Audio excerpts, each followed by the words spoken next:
They say the dead can't harm you. At least, that's what I was told the day my grandmother died at home. I was only 8. All I wanted was a biscuit from the tin beside her body. That was a long time ago. 8 years, to be exact. But today, as I took those slow, heavy steps up the cracked path toward the Boswell family cemetery, that memory played louder in my head than the church bells. If Sheriff Boswell hated me enough to throw me in jail for a crime I didn't commit, what might he do in death? The wind was dry, like it always was this time of year. Dust clung to the hem of my dress. My boots sank slightly in the dirt. I wasn't sure why I came. Closure, maybe. Or just to see if he was truly gone. Maybe I needed to look into that coffin and make sure it was his face inside.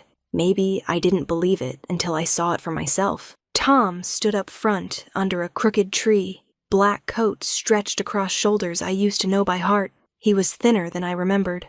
Married now. To Alberta. Though looking at him, you wouldn't know it. He hadn't looked at me once since I arrived. There was a time he couldn't keep his eyes off me. Back when he'd sneak away from the Boswell ranch just to walk me home from the general store. Back when we shared stolen kisses in the barn behind my father's tool shed. Whispering dreams we didn't dare say in daylight. Back when I thought love could overcome bloodlines and boots without polish. That was before Alberta. Before the trial. Before prison.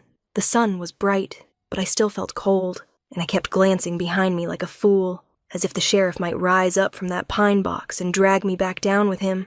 It wasn't just fear. It was memory, the kind you don't shake easy, especially not when you're back on the land that cursed you. Tom hadn't spoken a word to me since I stepped onto the porch this morning. His voice, once my favorite sound, was now as distant as thunder behind a mountain. And Alberta? She stood across the gravesite like a statue carved from spite. Not a widow, not a wife, just a ghost of what could have been. But she was smiling like she'd won. Funny thing is, I don't remember what I was wearing the day it all went wrong. I remember Alberta's dress, though. Sky blue, tight at the waist. She made sure of that. She always dressed like she was headed for a parade, even when she came to whisper poison. Tom only loves you 'cause he hasn't had better. You think he'd pick a girl who smells like livestock over me? She once cornered him behind the saloon stables and offered herself up like candy. I'm right here, she said, pressing herself against him. Why wait around for someone who can't even afford shoes without holes? Tom pushed her away, didn't even raise his voice, just said, Don't speak about Sarah like that. It burned her. I saw it. Alberta wasn't used to rejection. That's when she started planning. The day it happened, Tom had gone out early.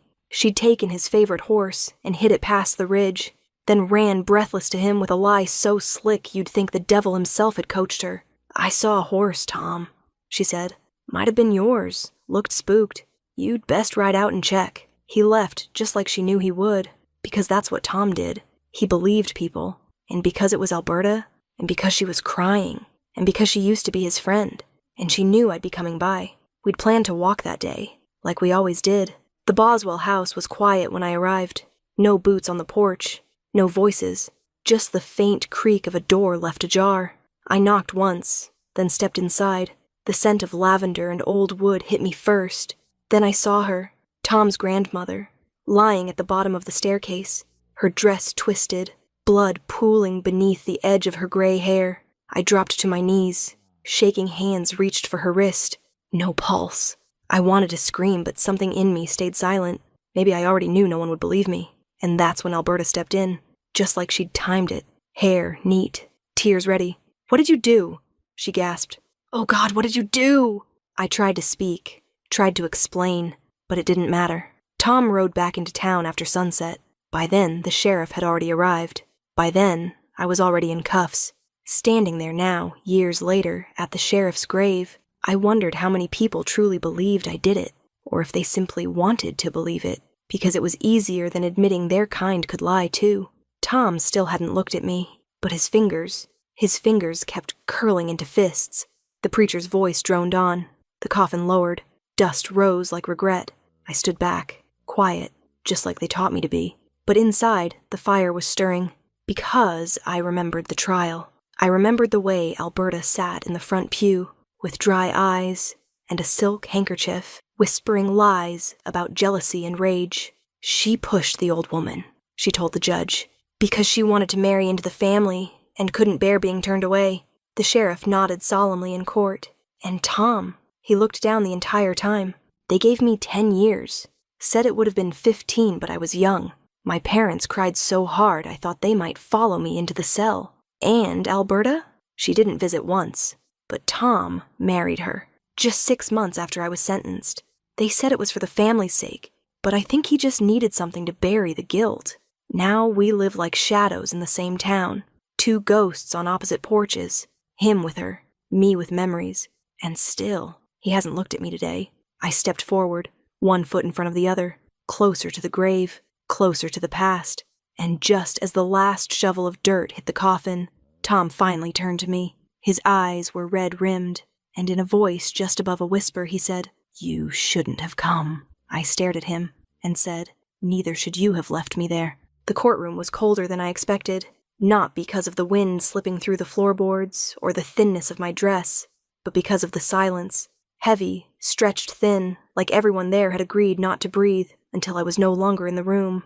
I sat at the defendant's table, my wrists red where the cuffs had been, my hands folded like I was praying, though I wasn't sure who to pray to anymore. My father sat in the second row, his shoulders hunched like they'd broken beneath the weight of shame. My mother's face was pale, her fingers clutched so tightly around her kerchief that I could see the whites of her knuckles from where I sat. I kept my eyes forward, but I could feel Tom behind me, 3rd row, left side. I didn't dare turn to see his face. Not yet. I was afraid of what it might look like. Afraid it wouldn't be the face I remembered. Afraid it would. Alberta was the first to testify. She took the stand like it was a stage, and she'd been waiting her whole life for the part. Pale blue dress, same shade she wore the day it happened.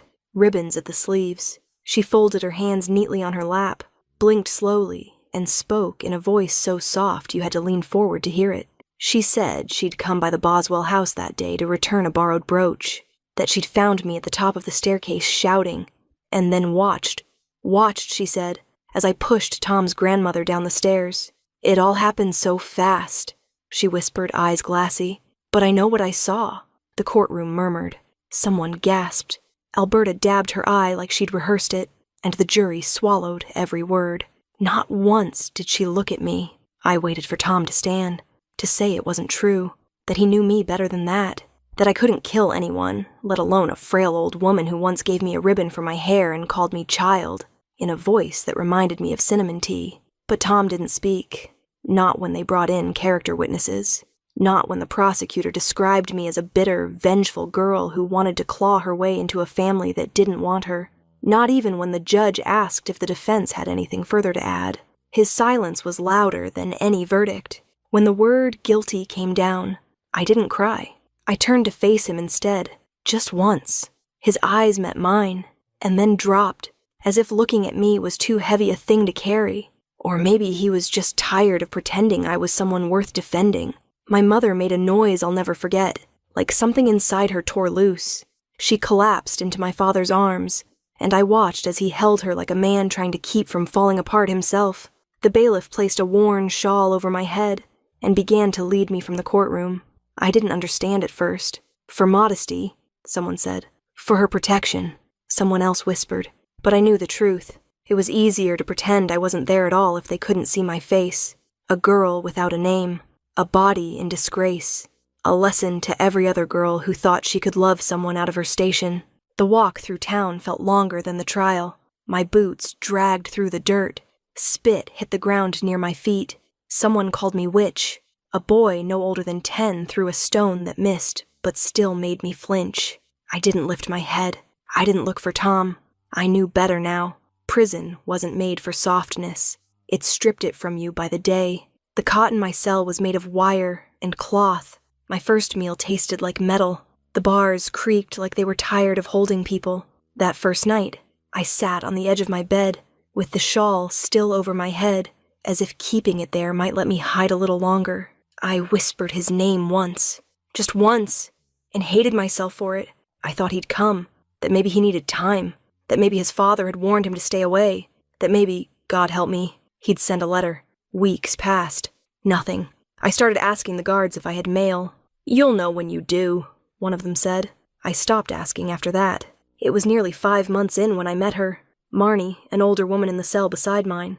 Silver hair cut short like she'd hacked it off herself, arms like she'd been hauling barrels half her life. She offered me half a roll of bread one evening and told me I looked like I was waiting to die. "You talk in your sleep," she said, always saying a name.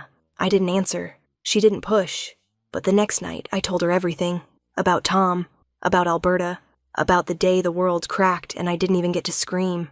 She listened without blinking, and when I finished, she spat on the floor and said, "You didn't push that woman. That girl lied."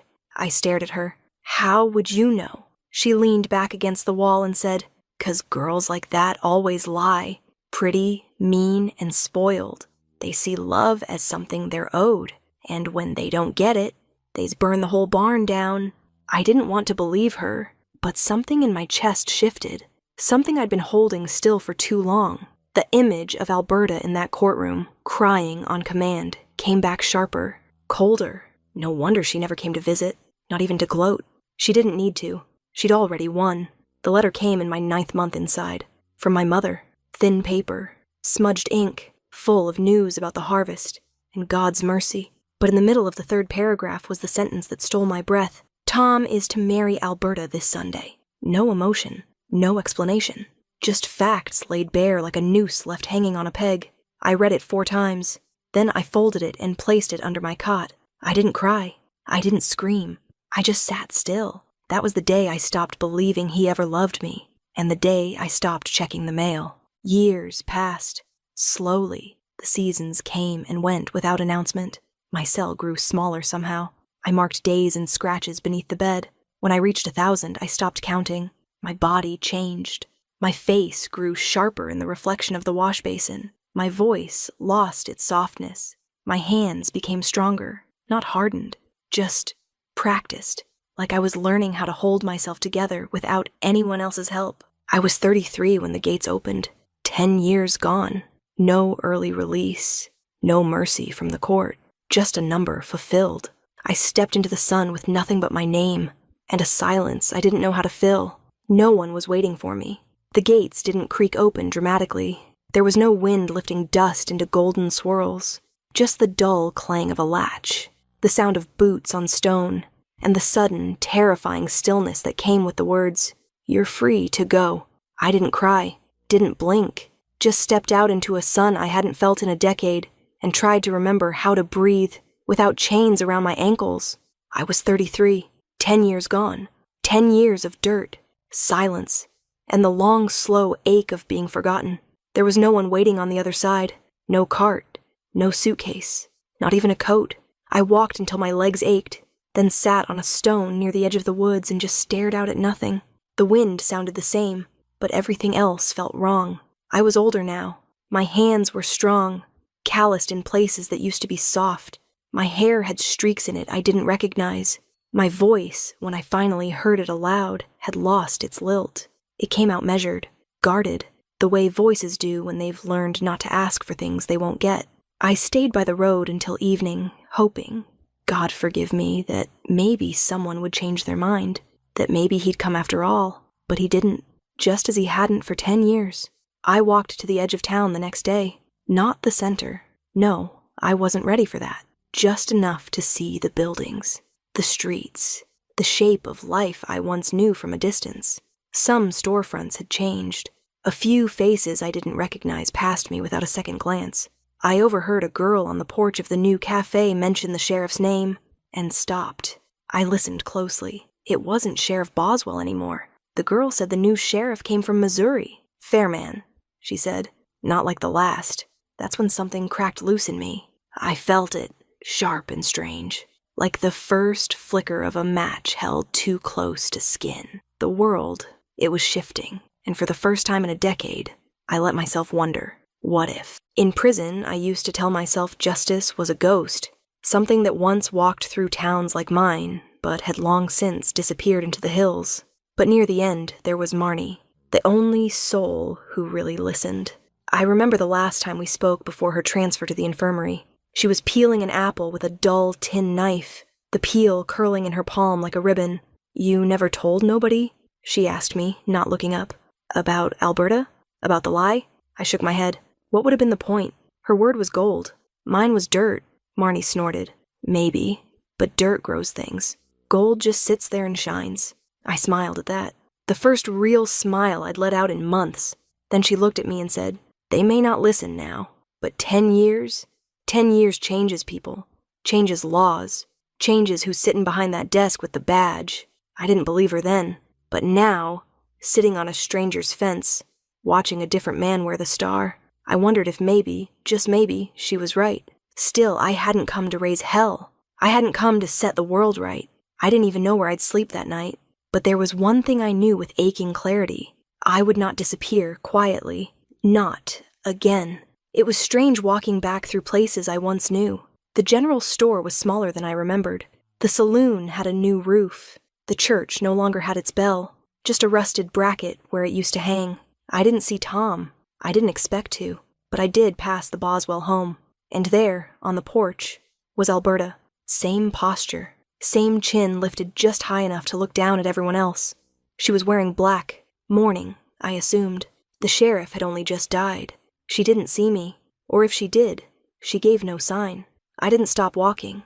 I spent that first night in a room above the bakery, thanks to a kind woman named Ella, who didn't ask too many questions. Said I looked tired, and that was enough. I laid on the straw-stuffed mattress, stared at the beams above, and let my mind wander back to the courtroom. The veil, the way my mother sounded when she broke. My parents were both gone now. I'd received the letter about my father's passing sometime around my 5th year inside. Pneumonia? They said.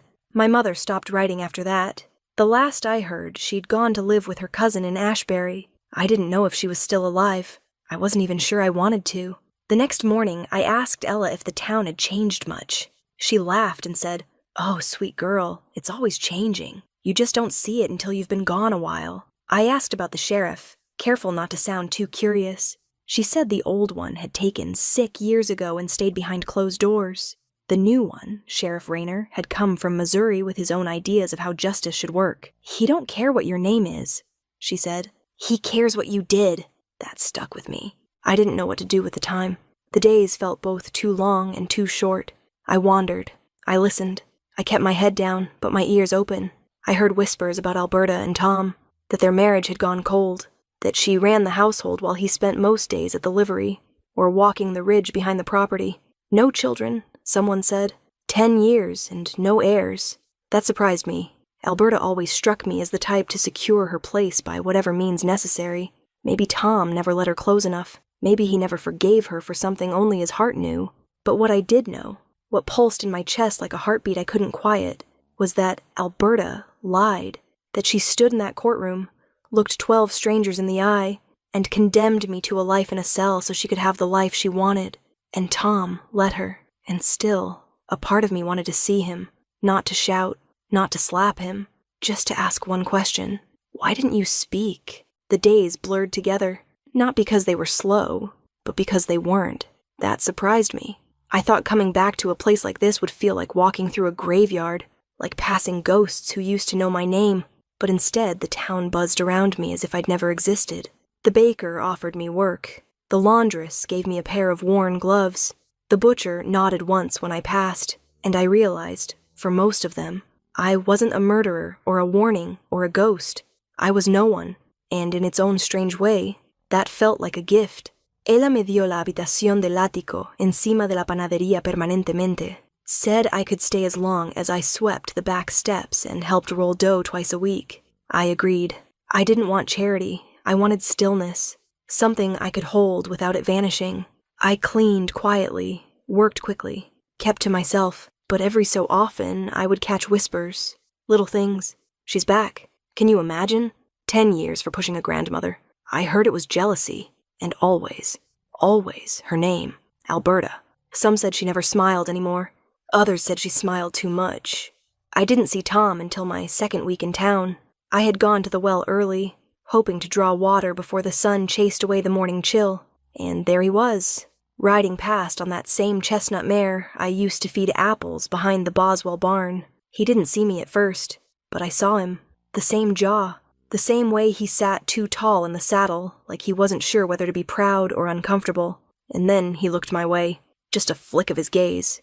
but our eyes met. For the first time in 10 years. He didn't stop, didn't nod, just kept riding. The mare's hooves thudded against dry earth, and I realized I wasn't angry.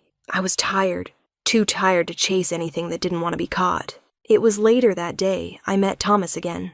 Or rather, he met me. I had just left the bakery with a sack of flour slung under my arm when a voice, smooth and low, said, "That can't be Sarah McKenna." I turned, heart leaping with a strange sort of panic. He was taller now, broader, dressed better than any man in town, clean boots, dark vest, gloves tucked into a belt like he didn't quite need them. But the eyes were the same, amber, clever, and always watching. "Thomas," I said cautiously. He smiled, slow and warm. "I thought it was you, but I didn't want to believe it. Not because you look worse. God, no, but because I hoped you'd run far away from this place." I stared at him. "And yet here you are," I said flatly. He laughed. "Fair point." He walked me back toward the bakery, not close enough to make a scene, just enough to be noticed. He asked how I was, said the town hadn't been the same without me. That Tom wasn't either. "He's not the man he used to be," he said, eyes narrowing just slightly. "Then again, maybe none of us are." I didn't say much, but I listened, and something about the way he talked, the gentleness, the politeness, it all felt deliberate, like a suit worn for a funeral, a performance, crisp and rehearsed. Still, he looked at me when he spoke. He listened. He didn't flinch when I mentioned prison. He even offered to help if I ever needed anything. Said he'd opened a small horse-trading post just outside town. "Nothing fancy," he said, "but enough to keep my hands honest." He paused, then added, "Something I've been trying to do more of lately." Later that night, I stood at the window of the attic room and asked myself a question I hadn't dared voice before. Was I allowed to move on? Tom hadn't come to see me. Not after the trial. Not after the funeral. Not even now. If he could forget me, why couldn't I forget him? But forgetting isn't the same as healing. 3 days later, Thomas brought me a sack of sugar and a jar of coffee. Said Ella had mentioned I missed the taste. I thanked him. Politely. Nothing more. But Ella gave me a look that lingered. Not judgmental. Just curious. I went upstairs and didn't come down for supper. That weekend I passed Tom again. This time near the church. He was alone, carrying tools. He saw me. And this time, he stopped. Only for a second. "You've been talking to Thomas," he said. Not a question. A statement. His voice was lower than I remembered. Rougher. I nodded. "He's been kind." Tom's jaw tightened. "He's not who he pretends to be." "Neither are you," I said, and walked on. That night, I couldn't sleep. I kept thinking about the way Tom had looked at me. Not with longing.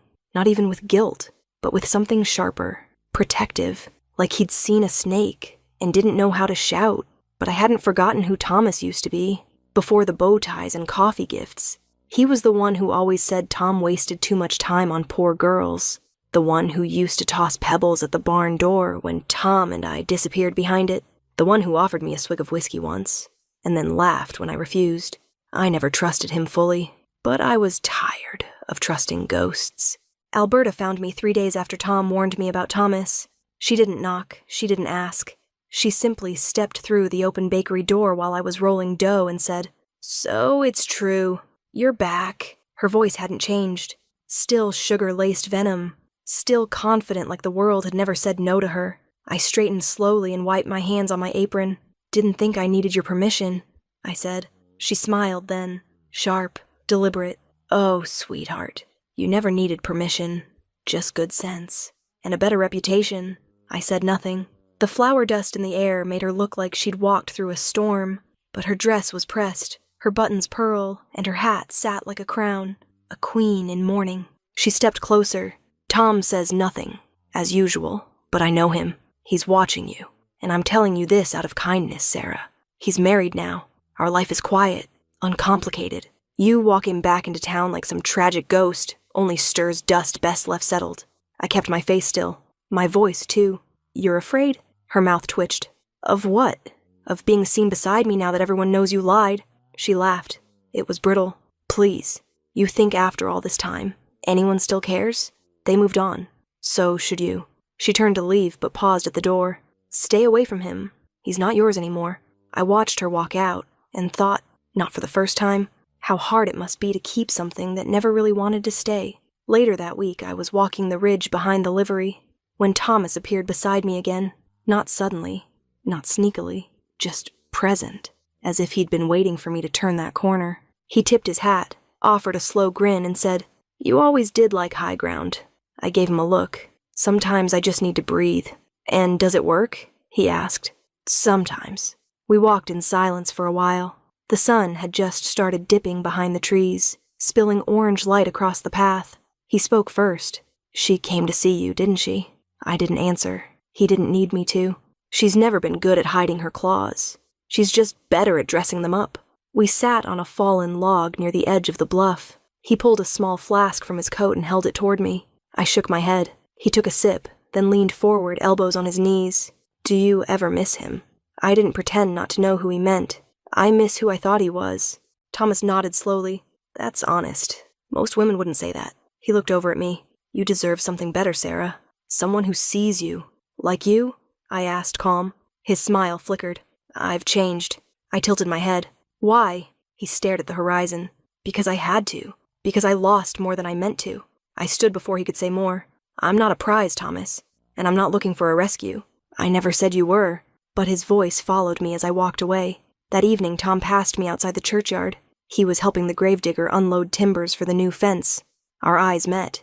Brief, sharp. He stepped toward me. "You shouldn't go walking with him, and you shouldn't have married her," I replied. He paused. "You don't know what she's capable of." "Don't I?" I said, my voice like steel under lace. "I was the one who went to prison." He looked like he wanted to say more, but Alberta's voice called from the road, and he turned away. Inside me, something was shifting. Not forgiveness, not even anger, just clarity. The fog that had lived behind my eyes for 10 years was starting to lift. I could see them both now, Alberta and Thomas, not just as villains, but as architects, each building their own futures out of mine, each taking pieces of what I used to be and using them like bricks. But what they didn't count on was this. I was still standing. Ella noticed it first. She said I was quieter, sharper, that I carried myself different, like a woman who knows she's about to be reckoned with, she said. I didn't correct her. I didn't know what I was becoming, but I knew I wasn't going back. One morning I passed the livery and saw Tom saddling his mare. He didn't speak, but his hands stilled when he saw me. "You're watching," I said. "He's dangerous," Tom said. "So are you," I replied. He dropped the saddlecloth. "I never meant for it to happen like that." "Then you should have stood up," I said, stepping closer. "In court, in town, anywhere." He didn't respond. So I whispered, "But you didn't. You let them carry me away." And I left him there, mouth open, apology dying on his tongue. That night, Alberta stood outside the bakery. I saw her from the upstairs window, just standing, watching, her arms crossed, her shadow long and still. I didn't go down.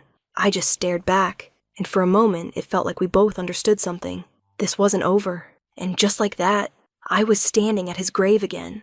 The prayer was over. The crowd was still. The wind stirred the tall grass in slow, whispering waves, and I felt my breath catch in my throat. 10 years gone, and I was back where it ended, and where it never really did. Neither should you have left me there. The words left my mouth before I could stop them. Tom flinched, just slightly. His eyes dropped like they always did when he didn't have the courage to answer. Around us, the shovels stopped. The murmurs quieted, and for a brief moment the whole cemetery felt like it was holding its breath. I didn't say anything else, just turned away and began walking down the line of mourners. Their eyes were like pins pressing into my skin. Some recognized me, some whispered. One woman clutched her shawl tighter. I kept walking, chin level, steps steady. I wasn't here to be seen. I was here to see, to look into the coffin of the man who let me rot, and to face the woman who finished what he started. Alberta appeared beside Tom as I passed. She stepped slightly forward, as if she could shield him from me. She wore black from head to heel, her gloves cinched too tight, her lips drawn in a line sharp enough to cut glass. "This is a private family moment," she said. "You've made your point. Now leave."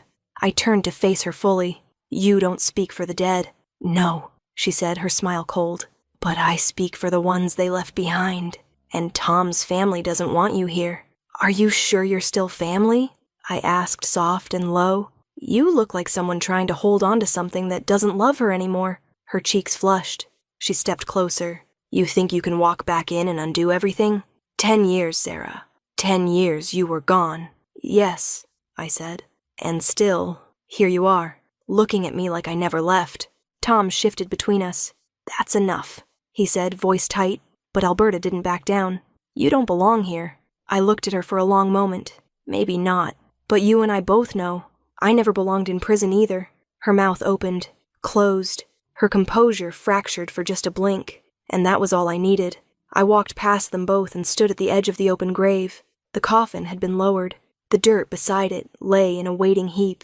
I stared at the lid, at the polished brass handles, and let the truth settle on my shoulders, like a coat I'd been carrying for far too long. He was really gone, and with him, the last thread of the man Tom used to be. They began the final prayer, but I wasn't listening. My eyes were on Tom. He stood stiff beside Alberta, his hands clenched, his eyes flicking between her and me like a man watching a fuse burn and unsure which end to cut. He looked pale, older than I remembered, worn down not by time, but by decisions that had lived too long in the dark. After the last amen, Alberta pulled Tom's arm, but he didn't follow. She let go, and that's when she said it. Too loud, too bitter to hide. You think she still wants you? You think she forgives you just because you stand there in silence? The mourners froze. Someone coughed. A man pulled his wife's hand and started leading her away. She doesn't have to forgive me, Tom said, voice low.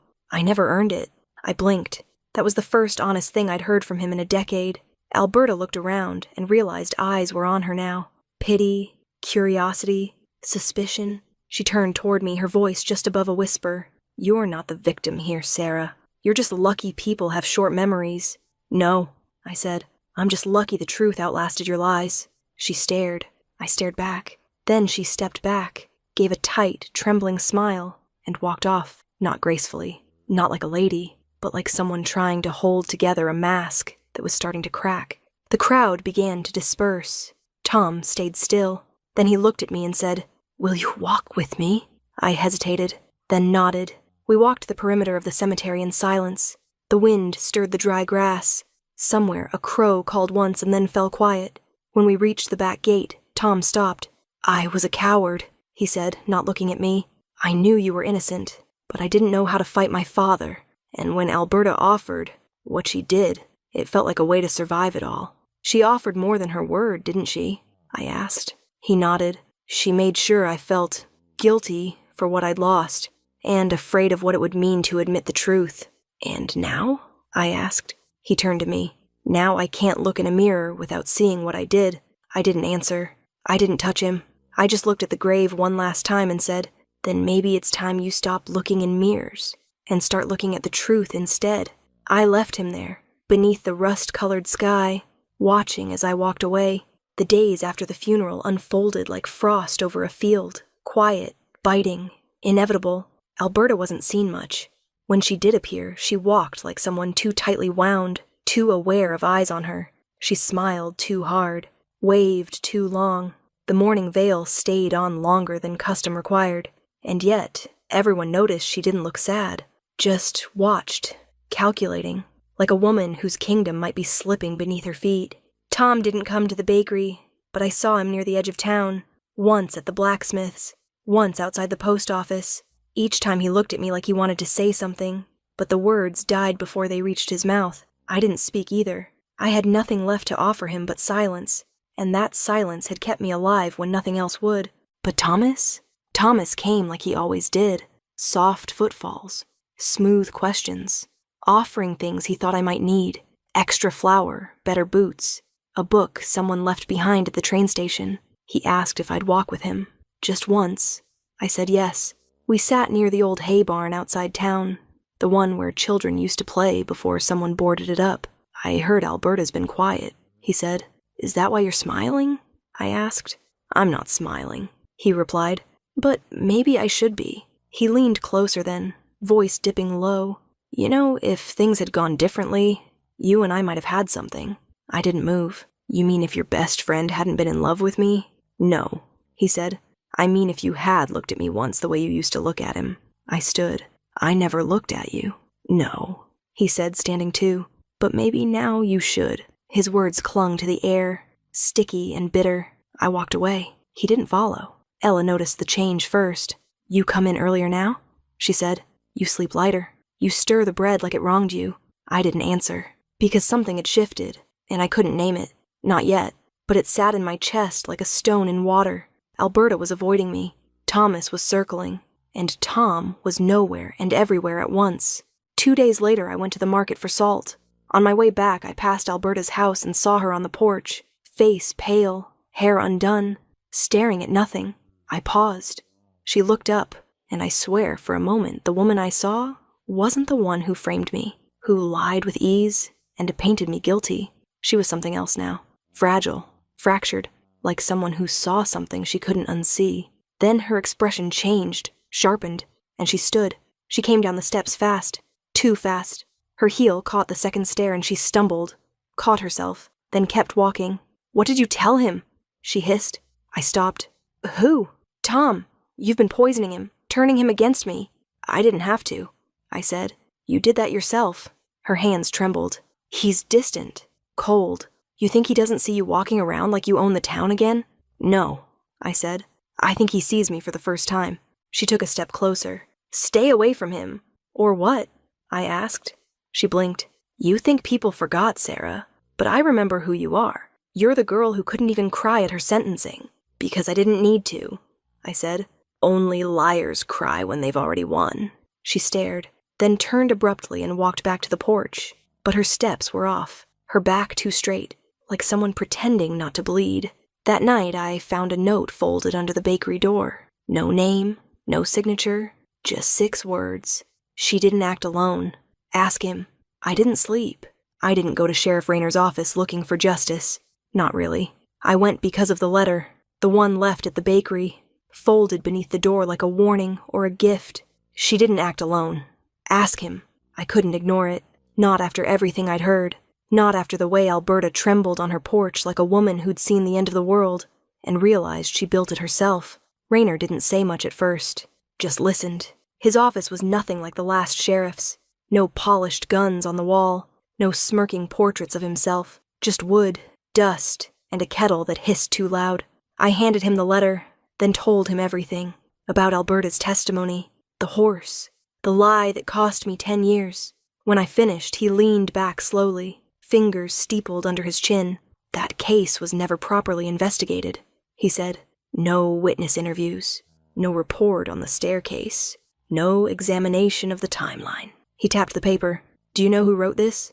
I shook my head. "Number, but I have a guess." He nodded. "Let me do my job. This time, no one's burying the truth." 3 days later, the stable boy's uncle came forward. Said he remembered Alberta walking Tom's horse out the back gate the morning of the fall. Said he didn't speak up because she often visited the house, and no one asked.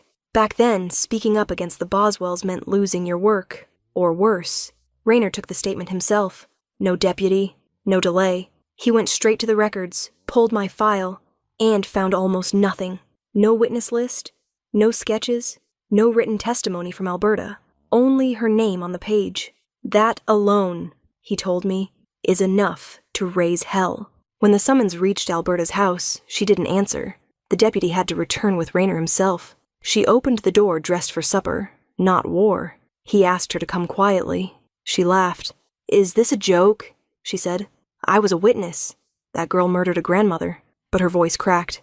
Slightly. Enough. They brought her in. The trial was swift. Rayner let the facts speak. Alberta's inconsistencies. Tom's quiet confession. The stable boy's uncle. Even the old maid who said she'd seen Alberta throw out a pair of muddied gloves the day after the fall. "Too dirty for a lady," she said, "but not dirty enough to forget." When the verdict came, guilty of perjury and conspiracy to commit murder, Alberta snapped. She screamed before the judge finished his sentence, threw her hat across the courtroom, called the jury cowards, tried to bolt between the benches. She was halfway down the aisle before the deputies caught her. "This isn't justice," she howled. "This is revenge." She kicked, spat, fought like a cornered animal. They dragged her back. As the judge ordered her removed, she turned to Tom, who had sat like stone the whole time, and shrieked, "I did it for you, all of it. You were mine, and you'll regret this, Tom Boswell." But it was me she saved her final curse for. As they pulled her from the room, she twisted in their grip, locked eyes with me and hissed, "You always feared ghosts, Sarah. If you even think of taking my place in that house, I'll haunt you, every night, even when you're awake." And then she laughed, cold, wild, defeated. The doors slammed shut behind her, and the courtroom exhaled. I didn't go to the prison to forgive Alberta. I didn't go to mock her, or gloat, or even see how far she'd fallen. I went because I needed to look into her eyes and understand how a person could be so hollow and still manage to ruin everything they touched. The warden led me down a narrow hall with stone that sweated even in winter. My boots echoed against it like I'd never left this place.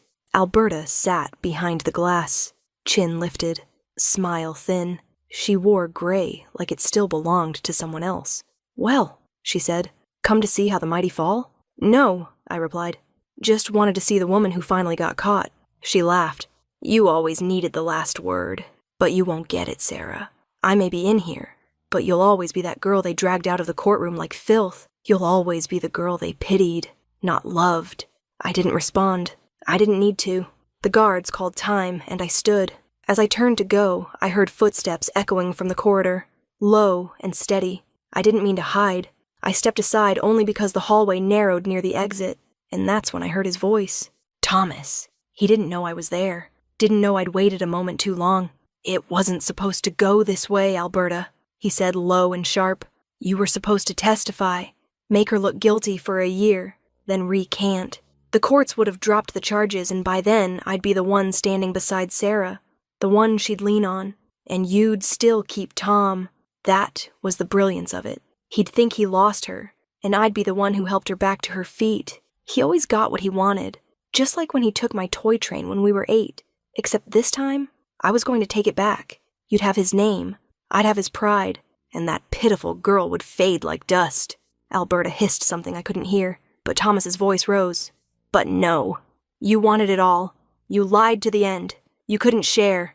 And now look at you, caged, bitter, alone." Then she snapped. "I'll tell them, Thomas. I'll tell them you pushed her down those stairs, not me. That it was your idea." He laughed, cold and cruel. "Tell them what? That a convicted murderer suddenly found her conscience? No one will believe you. You're finished. Sleep tight in your hellhole." He turned, smug and slow, heading for the door. Just as I stepped into the light, his smirk vanished. My eyes didn't meet his. I was already moving, fast, past the guards, past the rusted gates. I could barely breathe. My chest ached. My hands shook and the air stung my eyes. I didn't stop until the prison was a speck behind me, until the road curved through the pines, and I collapsed into dust and silence. That's when I felt him behind me. Tom.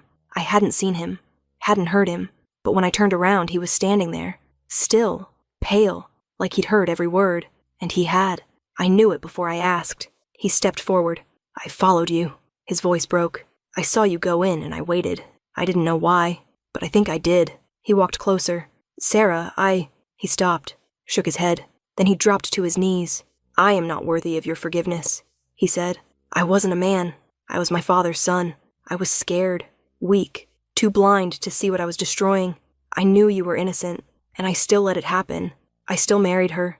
I still stood there while they took you." He looked up, tears streaking his cheeks. "Every month I visited the prison. I never went in. I just stood at the gates, hoping, hating myself." His voice cracked deeper. "I never slept with her. Not once. That's why she never had a child. She tried, but I couldn't. Not with her. Not when you were the only one I could still see in my dreams. I thought if I stayed away, it would hurt less. But it didn't. Nothing did." He looked down. "If you walk away now, I'll understand. You deserve someone stronger. Better." I didn't say anything at first. I just walked toward him slowly. He didn't move. I could see his hands trembling, his shoulders shaking. He looked like the boy I used to know.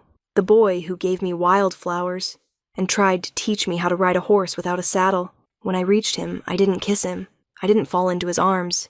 I just knelt beside him, touched his face gently, and whispered, "You look just like when you were 10, begging me for my candy." He let out a laugh, broken, breathless. I laughed too.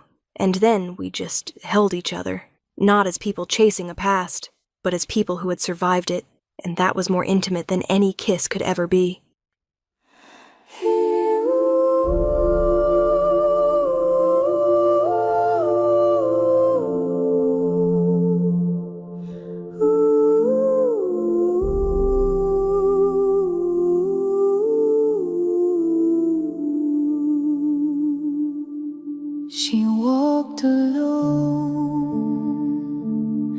where the cold wind weeps past rusted gates and hollowed keeps, ashes and echoes,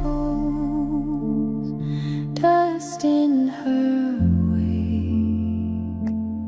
She bore the silence no one could take. Still she stood through fire and rain, heart half broken, half unchained, one hand on truth, one on grace. She never begged, she held her place.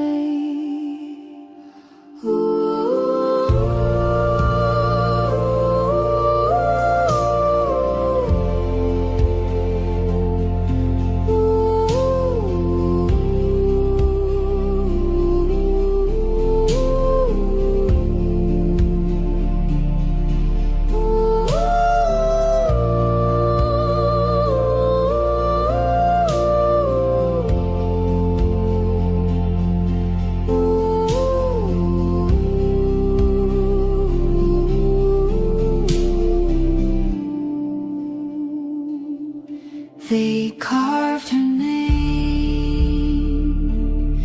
in bitter stone, but lies can't bloom where roots are grown.